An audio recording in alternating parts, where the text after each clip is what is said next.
Assalamualaikum warahmatullahi wabarakatuh. Alhamdulillah pada kesempatan kali ini kita bertemu lagi bersama anak-anak kelas 12 ya. Tapi sebelum itu, sebelum kita mulai, anak-anak bisa fokus ya. Siapkan catatannya biar nanti yang saya sampaikan, yang Bapak sampaikan nanti bisa masuk dan nanti anak-anak bisa memahaminya. Gitu ya. Baik, yang pertama ya. Yang pertama untuk kali ini kita itu KG-nya tentang ya jalur masuk Islam ke Indonesia. Kemarin kita sudah belajar tentang situasi kondisi Nusantara Indonesia sebelum kedatangan Islam. Ya, kemarin itu sudah kita bahas dari mulai kondisi perekonominya, perindustriannya, sastra dan kesusastraan, kemudian keyakinan, letak geografis, perekonomian itu sudah kemarin kita bahas. Nah, untuk kali ini kita akan membahasnya itu jalur masuknya. Bagaimana jalur masuknya ini? Apakah langsung masuk ataukah ada beberapa teori-teori? Ya, kita simak untuk yang hari ini. Ya, anak-anak standing. Oke, ini ya, ada beberapa ya. Bisa dilihat di slide monitor. Ya, jalur masuknya Islam ke Indonesia ini ada 4 teori. Ya, 4 teori yang anak-anak harus ketahui. Ya. Nah, ini bagaimana teori-teori ini menyimpulkan jalur masuknya Islam di Indonesia? Nah, teori ini menyimpulkannya seperti ini, anak ya. Yang pertama itu teori Gujarat. Ini menurut teori Gujarat ini, Indonesia bisa mengenal Islam itu lewat perdagangan, ya. Dulu kan itu jalur perdagangan. Ini bersinggungan, kemudian berinteraksi dengan para pedagang dari Gujarat atau dari India. Ya. Sebagai bukti, ya ini ada beberapa nisan, ya nisan yang berasal dari Gujarat India. Tuh, yang di Jawa Timur itu ada ya batu nisan ini yang berasal dari Gujarat India. Persis seperti batu nisan yang ada di Gujarat India. Ini teori yang pertama, Gujarat. Nah, next selanjutnya yaitu teori Arab. Arab ya. Kalau Arab ini ya jelas karena ini bangsa Arab itu bangsa yang sudah sejak dulu itu berdagang, sama berdagangnya itu sampai Nusantara, sampai Indonesia. Karena apalagi Indonesia itu di jalur Khatulistiwa, ya Indonesia itu di jalur Khatulistiwa dan digunakan untuk perdagangan. Nah, salah satunya juga bertemu dengan pedagang Arab.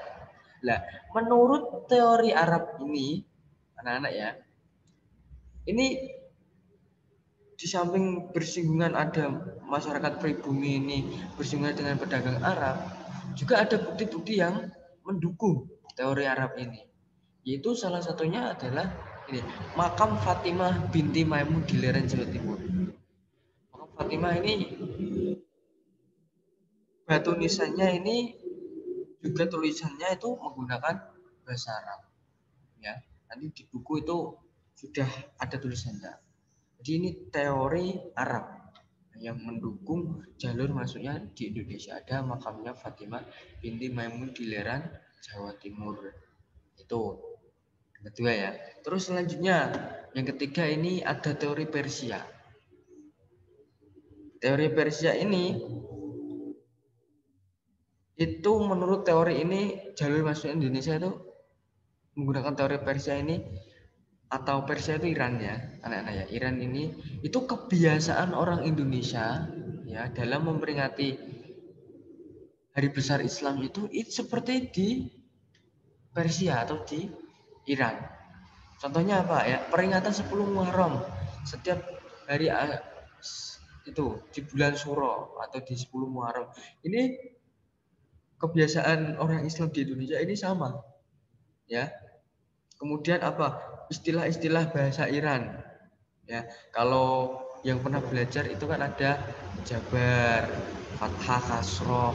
Itu istilah-istilah bahasa Iran ketika belajar ini Islam. Itu istilahnya sama di Indonesia. Makanya ada teori ini. Selainnya apa? Ada konsep ajaran sufisme.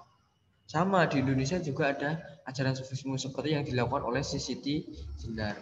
Ini ya, ini teori Persia.